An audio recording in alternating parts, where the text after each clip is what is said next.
Todo ser humano busca algo que o realize de tal forma que ele se sinta transformado.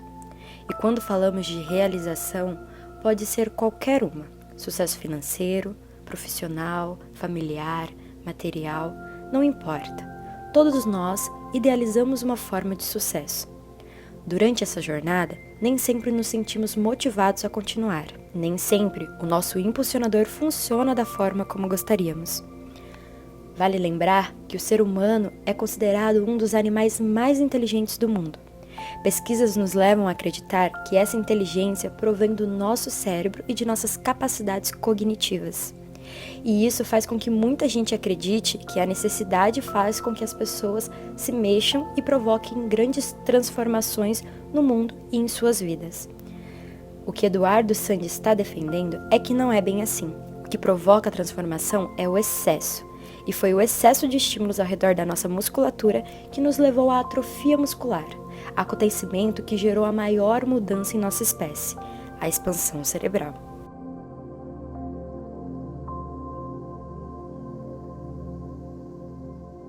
Nós, enquanto indivíduos, pagamos um preço pelo aquele excesso original. Por quê? Porque tudo que fazemos hoje, não fazemos de uma forma direta. Um animal, se ele tem fome, ele vai e se alimenta. Passa fome, chegou ao nível de satisfação, está satisfeito. O humano, ele se alimenta não só da comida, ele se alimenta de N formas, ele se alimenta da aparência da comida, ele se alimenta daquilo que ele acredita que gosta. E alguns não gostam de algumas coisas e outros têm ojeriza a algum tipo de alimento que alguns não têm. Então, enquanto indivíduos, nós pagamos um preço por esse excesso. Enquanto agrupamento, enquanto humanos, esse excesso nos fez uma espécie que lança foguetes, que se tornou dominante na face da Terra.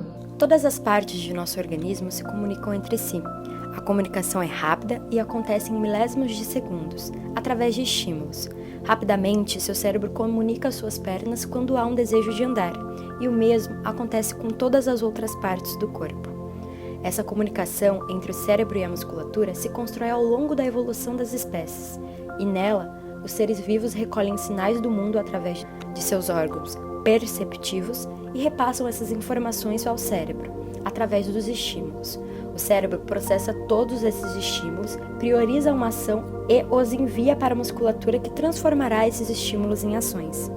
O aparelho perceptivo, ou seja, nossos olhos, ouvidos, tato, olfato, paladar, emitem para o cérebro estímulos. O cérebro emite estímulos para a musculatura. O que são esses estímulos? São comunicações interneurais entre neurônios. São neurotransmissores. O que são neurotransmissores? São substâncias que fazem com que neurônios disparem para outros neurônios. O que é um disparo? É um impulso elétrico que percorre o neurônio e libera em seus axônios essas substâncias, esses neurotransmissores, que são capturados por outros neurônios. Isso se dá de uma forma muito rápida. Em especial, os mamíferos desenvolveram, em meio a essa comunicação, uma percepção interna, que indica ao cérebro o movimento dos quais está acostumado a realizar, agindo como uma forma de reforço ao movimento. Isso gera uma via de estímulos de reforço, sendo mais difícil substituir a ação que está sendo realizada por outra. Um desequilíbrio aconteceu quando os nossos braços foram atrofiados. Estávamos acostumados a usar os braços para nos locomover e, de repente, não iríamos mais utilizá-los para esta função. Este desequilíbrio gerou o excesso de estímulos ao redor da musculatura, conforme vimos no episódio anterior. Se nós pensamos que o circuito cérebro-musculatura ele está em equilíbrio, ou seja, o cérebro sabe a cada momento a quantidade de estímulos que tem que mandar para o músculo para que ele faça determinada ação, quando o músculo atrofia, o resultado é que o cérebro vai mandar mais estímulos do que o necessário para aquela ação. Como o músculo não vai utilizar esses estímulos todos, gera o excesso. Esse excesso é excesso de uma química, de substância no interior do organismo. Eles têm que ter um destino. Nossa musculatura já envia estímulos ao cérebro, informando nossos movimentos por uma via de transmissão. Acontece que, como sobraram mais estímulos do que o de costume, a via de transmissão precisa ser redimensionada para conseguir transportar essa quantidade maior de estímulos. Uma via neural é formada de neurônios encadeados. Os neurônios, no início dessas vias, disparam. os neurônios seguintes capturam esses estímulos e em determinadas situações disparam também, assim sucessivamente. Ou seja, toda uma cadeia de estimulação vai percorrendo essa via. No nosso caso, como tivemos um excesso de estímulos, é preciso que essa via seja redimensionada, conforme falamos anteriormente. Para isso, os neurônios encarregados de transportar os estímulos precisam crescer ou novos neurônios precisam nascer.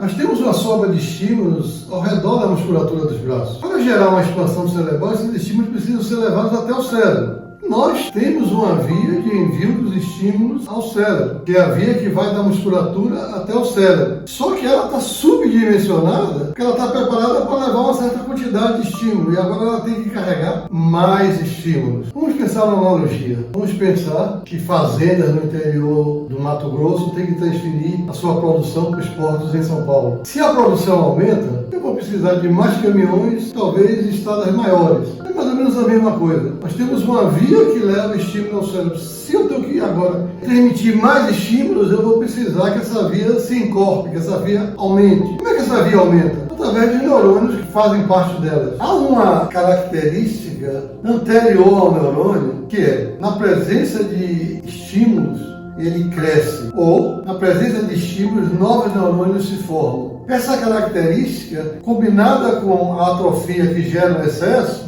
é que faz o encorpamento da via neural que leva esse excesso até o cérebro, chegando ao cérebro, a expansão cerebral.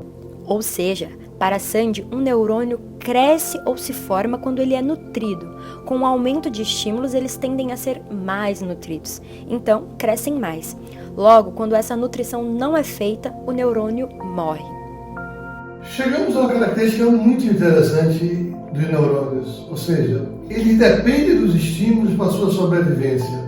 Eles nascem, eles se formam a partir da presença de estímulos e crescem a partir da presença de estímulos. Então fica claro que na ausência de estímulos, o que vai acontecer com eles? Vão morrer. Quando é que eles morrem? Eles morrem quando ou os estímulos faltam, como por exemplo a morte cerebral, passa por aí, né? O corpo deixa de mandar estímulo para o cérebro e o cérebro morre. Ou ainda, quando na disputa por esses estímulos com outros neurônios, aquele neurônio leva a pior, ou seja, consegue menos estímulo do que precisava para a sua sobrevivência e aí morre. Ou seja, a expansão cerebral implica também uma certa morte neuronal, só que uma morte neuronal bem menor do que os novos neurônios que se formam.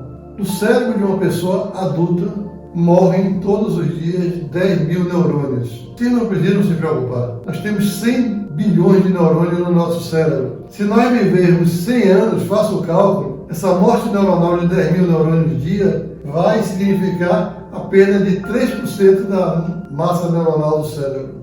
A partir disso, Eduardo Sandy criou seu princípio de funcionamento neural, onde um neurônio nasce, cresce e morre. Mas a verdade é que, independente do objetivo, o processo é o mesmo: nascer, viver e morrer, para qualquer que seja o ser. E para além dos seres externos, esse ciclo de vida e morte acontece dentro de nós o tempo todo, com os nossos neurônios trabalhando. Nesse momento, há uma dedução que é essencial para o meu projeto de pesquisa. Saber como é que um neurônio lógico funciona. Então, nós já vimos que, em função dos neurotransmissores, os neurônios se formam ou nascem, crescem e morrem. E aí a gente tem uma situação completamente interessante, porque como quem produz os neurotransmissores são os próprios neurônios, então o neurônio nasce, cresce e morre a partir do funcionamento neural, ou seja, são os próprios neurônios que alteram a forma de outros neurônios. Então nós temos um sistema com automorfogênese. Veja, isso de uma certa maneira provoca uma certa revolução na forma de pensar a estrutura celular. É isso que vai permitir que nós construímos uma teoria unificada para cérebros e cognição. Bom, com isso, podemos nos questionar sobre diversas coisas. Será que viemos de um acidente? O humano resolveu descer das árvores, seus braços atrofiaram e cá estamos hoje? Como os seres mais inteligentes do planeta derivam de atrofias? Isso é genial ou totalmente loucura? Para isso, precisaremos nos aventurar ainda mais nesta série. Portanto, te vejo no próximo episódio.